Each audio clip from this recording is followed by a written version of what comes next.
What's good, YouTube? It's Lethal, and today we'll be reacting to how Kurapika versus Uvogin shattered Shonen expectations from anime analysis. Now this popped up on my recommended probably like 2 days ago, and I was gonna watch it, but then I said let me watch it with y'all. You feel me? So now this fight was crazy. This was in the LethelGnu arc, right at the start of it. I'm trying to think of what fights was prior to that. I can't think of any right now, but I'm pretty sure that like this was like the first fight that was like fire, bruh. They was really boxing low key, but Kurapika knew he was gonna win, bro. Like, bro really brought a shovel to the fight, bro, which is the most disrespectful, one of the most disrespectful things I ever seen, bro. I ain't gonna lie, can't lie to you, but yeah, shout out to the channel. I'm gonna leave the link down below for the videos if y'all want to check it out yourselves. You feel me? And yeah, make sure you like, comment, and subscribe. Let's hop straight into it. During an anime fight, do we got subconsciously 4K? decide who's going to win the battle before it even begins? Yeah, for sure. Having watched shonen anime all of our lives, can we generally predict the outcome of a fight before either combatant throws the first punch? In a genre dictated by power levels and overpowered transformations, we have been conditioned by shonen to believe that the protagonist will pull out the victory through unknown or unrealistic means. However, they're the main concept character, of though. power creep has never been challenged more than throughout the fights we see in Hunter x Hunter, specifically with Kurapika versus Uvogin. Nah, but Kurapika's a demon, bro. You really brought a shovel to this fight. The full capacity of Nen combat. The anticipation surrounding this fight was immense. Not to mention that Kurapika was finally exacting his revenge against the Phantom Troop that dated all the way back to the Hunter exam arc. So how did this fight differ from battles found in countless shonen anime and manga?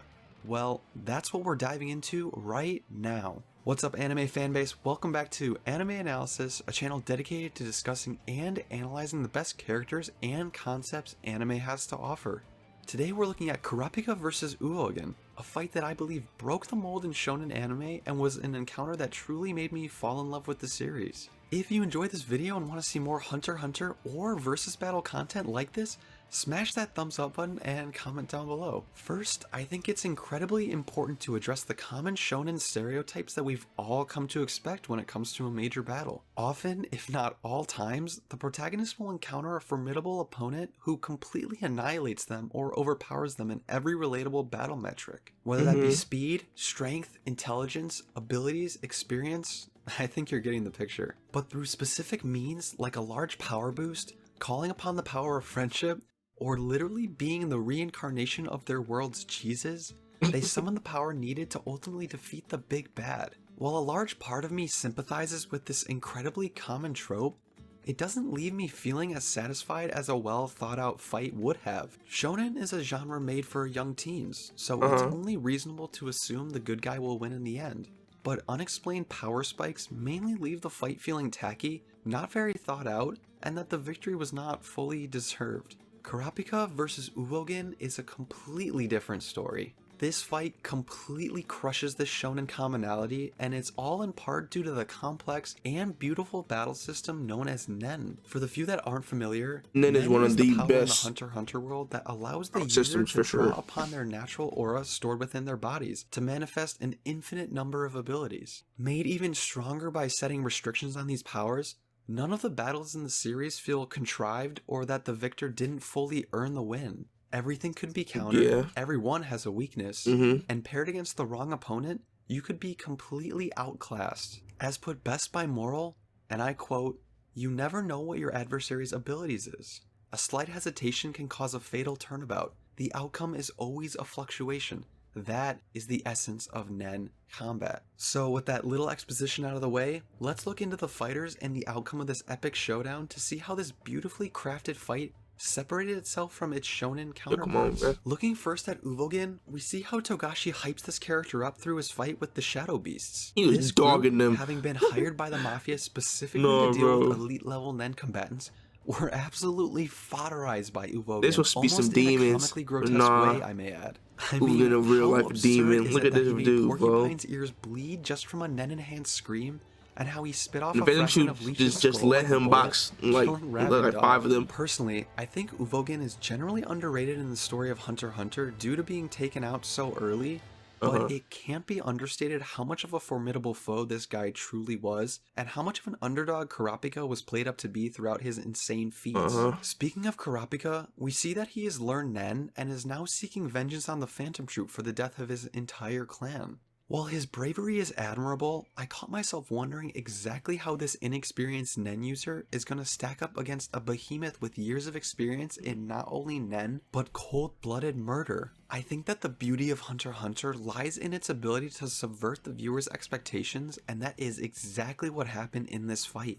Unknown to myself and Uvogin at this time, Kurapika had many things up his sleeve that would make this fight far different than anything we've come to expect from a I ain't shonen gonna lie, anime. but I This wish can be that attributed to they would two have main had things. I wish that they would have had Kurapika freaking fight or have a chance to fight the whole troop, bro.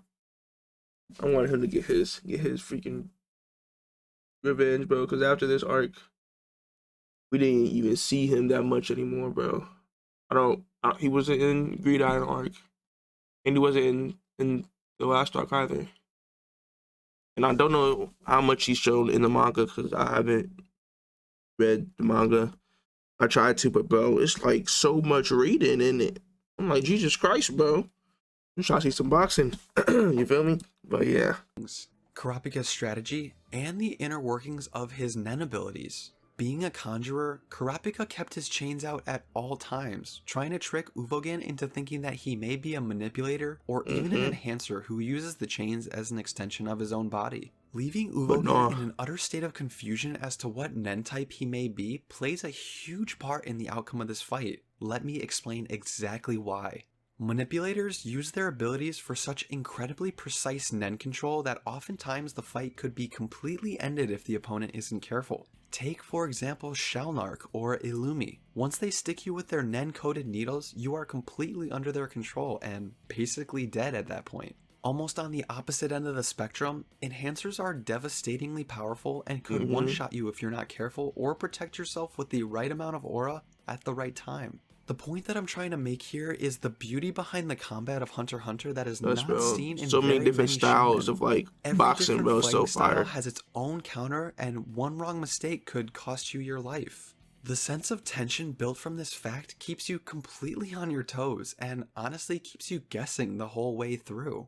Relating to this fight, Uvogin's defensive style caused him to make a massive oversight and get completely trapped within Kurapika's chains, as he finally revealed himself to be a conjurer. This mentally outplayed Uvogin in every way and forced He him outsmarted, directly bro. into a situation that Kurapika's Nen was created for. He knew from the very beginning that the odds were always going to be stacked against him. That's why he formulated a Nen restriction so intense that even the strongest Bro, Phantom Troop member would not be the able to break craziest, free from bro. it. That ability is Chain Jail. This to me is perfect writing and truly justifies the reasons for why Kurapika is as strong as he is. This is no sudden power upgrade, having literally abandoned all other enemies in mind besides the Phantom Troop. And also when his eyes get unlocked, he becomes a specialist, right? Targeting I'm only sure 13 this dude members is in the going to entire world, say of something about course that. this ability is going to be one of the most broken things in the series. In addition to Emperor Time, the viewer truly sees Kurapika as the ultimate destroyer of the Phantom Troop, and an example of someone who displays Yes, the bro. heights one can I reach thought that when he was gonna get a fueled chance by to their box all of ambitions. them, bro. While I understand that Kurapika is a main character, and that it only makes sense that he'll win, Hunter x Hunter truly shocked us with this fight and set a major precedent that would be found throughout the entire series.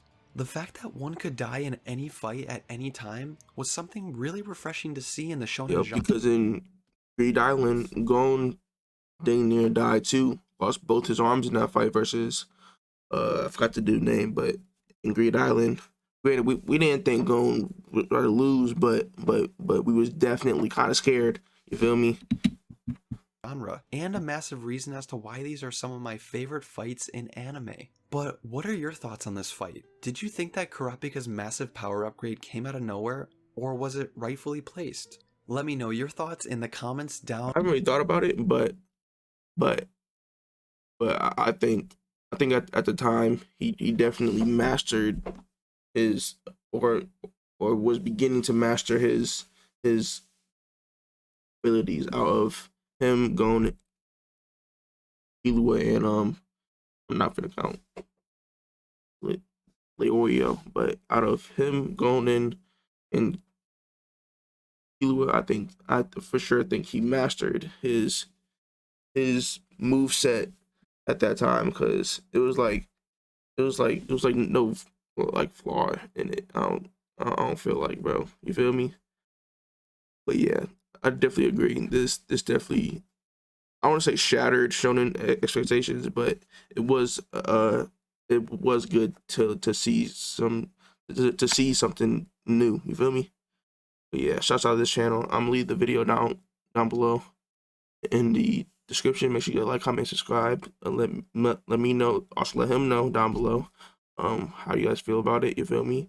And yeah, also excited for Hunter x Hunter's return. You feel me? Hopefully soon the anime will come back as well, but I doubt it. You feel me? And yeah, have a blessed day and peace.